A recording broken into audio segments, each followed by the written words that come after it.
Hey YouTubers, it's Rad Fox here, and today I'm going to talk about the 034 Dogbone insert. I went ahead and purchased it and installed it on the Golf R because if you remember when I was at the track the last time, I had a lot of wheel hop. That was robbing me probably a tenth or 2/10 of a second a quarter mile. That's what I would assume anyways. So I went ahead and purchased the 034 Dogbone insert and installed it. You'll see me install it here. And the real test to see how effective this insert is going to be is when I go back to the track. So I haven't gone back to the track yet. This has been installed for about a week, so I've just been evaluating it.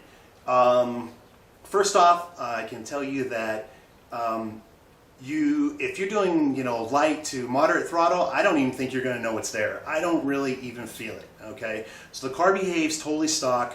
The vibrations and everything to me are totally normal. Of course, now again, I drive around in race mode. The exhaust is louder, everything's stiffer, the suspension, the steering.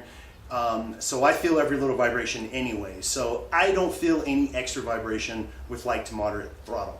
Now, the first place that I noticed the insert adding vibrations is when you start the car. Just for an instant, when the engine turns over and fires, the instant it fires, there's a vibration in the car. Not a big deal. I don't really care. I think most people wouldn't even probably even notice it. Then the next thing is that with moderate to heavy acceleration, you feel the shifts more, and if you're really hard on the gas, you will feel more vibrations as you're accelerating really hard. Again, I don't have any problems with it. I think it's totally acceptable. It does make the car a little more rough than if you were stock. All right, so then the next thing I can say is that if you're doing normal driving, normal turning, light to moderate throttle on your turns, you don't really feel anything. At least I don't feel anything in the car. But if you go into a turn hard and you hit on the gas when you're in the turn, you feel all of a sudden all the vibrations transfer into the car. You feel every little vibration. You feel your tires gripping or slipping, whatever they're doing. You feel every little bit of that. It's pretty exciting. The first time I went into a turn and hit on the gas, I went, "Holy shit! What the hell? That was amazing." It felt super aggressive. So again, like I said, I think the real test will be at the track, and we'll see if I can do better than a 12.56. One of my concerns with the 034 Dogbone insert was, possibly introducing phantom knock on the car, right? With turbocharged cars, they have knock sensors, a knock sensor or knock sensors, and they're prone to picking up engine vibrations, engine transmission vibrations, exhaust vibrations, all kinds of things. A lot of people rush out and go buy solid mounts on cars that don't even need them, and then they start wondering why the car isn't as fast as it was. And it's usually because they're introducing phantom knock. It's a totally common problem on lots of cars when people do this kind of stuff. I've fought with it before on some other cars. So with this car though, the knock sensors read in voltage, and so it's a little bit hard to correlate what the voltage correlates to how much knock it's really seeing. I mean, all we can do is look at the full scale voltage of the sensor and say that when it's reading full voltage, that it's probably experiencing max knock. And then, of course, if it's lower down like by 0 volts, it's probably experiencing no knock. I haven't logged any of the knock sensor values on the Golf R. I've done it on the GTI before, and it's interesting. But when you're part throttle, your voltage is maxed out on your sensors, and then when you floor it, the voltage drops down real quick, and then it starts to climb back up. And I think where it peaks at when you're under full throttle, that is the voltage that you need to look at to consider if you have how much knock you have, and if you can maybe reduce that amount of knock, hopefully make the voltage go lower, I'm assuming, and then hopefully get more timing and more acceleration on your car. But I don't think I've experienced any timing related issues with this Dogbone insert. I have experienced some interesting artifacts, I would say, on acceleration. when I've had the traction control on, and if I just go hammer on the gas, I've had the car fall off. I've had the ECU sort of cut the throttle and then give me the throttle back. Now, I never had that happen when the Dogbone insert wasn't there. So I'm thinking that that because the suspension now, or because the drivetrain is so stiff, that it's easier for the tires to get a little bit of slip and to trigger the ESC on the car, or trigger the anti-slip regulation actually, and cause the throttle cut. So that's something to think about. But of course, when I had the ASR shut off, I haven't experienced any of that, and it's only happened a few times when I really hit the gas hard when I was barely moving. I've also noticed too that going around turns with the Dogbone insert, if I'm not too aggressive on the turn, moderate throttle, I'll hear the tires, I'll hear tire slipping. I'll hear which I didn't usually hear before, as I'm sort of rolling on the throttle. So I think that the drivetrain is surely tightened up. It's much more responsive.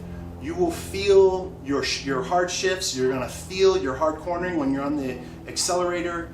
And I guess again, the real point of this install for me again was to eliminate or reduce wheel hop. So again, we'll have to wait till we go to the track, and that'll be another video. But I guess I've talked enough here, so here's the install. All right, so the first thing I want to show you is that there's two different Dogbones that have been installed by the factory on the Mark 7. You're going to have to get a mirror or jack the car up and look underneath there and see which one you have installed so you know which insert to buy. For me, I had the version 1. Okay, so here's the 034 Dogbone insert, and I haven't opened it yet. You can see there's the part number, Mark 7 S3. Ooh, look at this, 034, machined aluminum, beautiful. It's part number there, 5091022, and we'll see how this fits in there.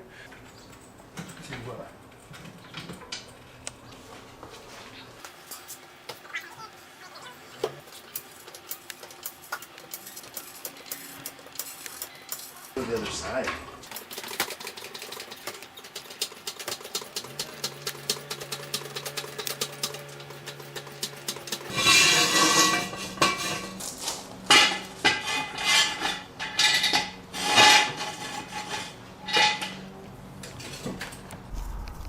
So let's take a look at this Dogbone here.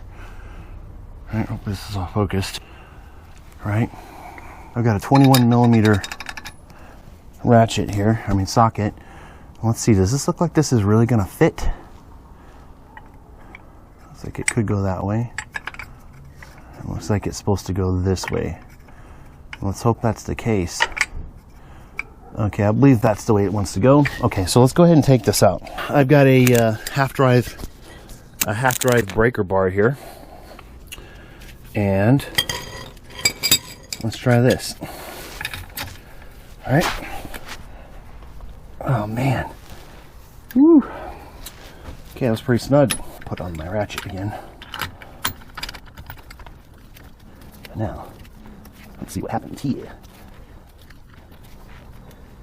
We don't want to wiggle the motor at all. And these are torque to yield bolts, so you're only supposed to use these a few times. Probably the Volkswagen probably only wants you to use them once. Oh, look at that. Okay. Wow. Look how that plugs in there. Nice. But let's pull this through again. Let's pull this out. You can see it only goes one way, and it goes up in there like that. And let's go ahead and start this bolt. Uh-oh. Uh-oh. We're not lining up. There we go. Got it.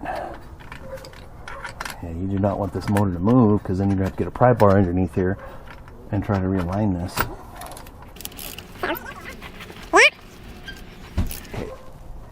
Okay, I'm going to go ahead and put the cheater bar back on here.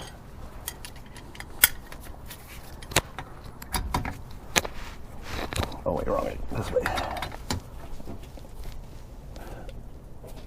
Okay, that's about good enough for me. All right, that's all there is to it. So I'm just going to look at this really close. Just wanted to give everybody a better picture here. All right, is that good? Yeah, so you can see the little bit of gap in here, especially on the back side. All right, you can see in here a little bit.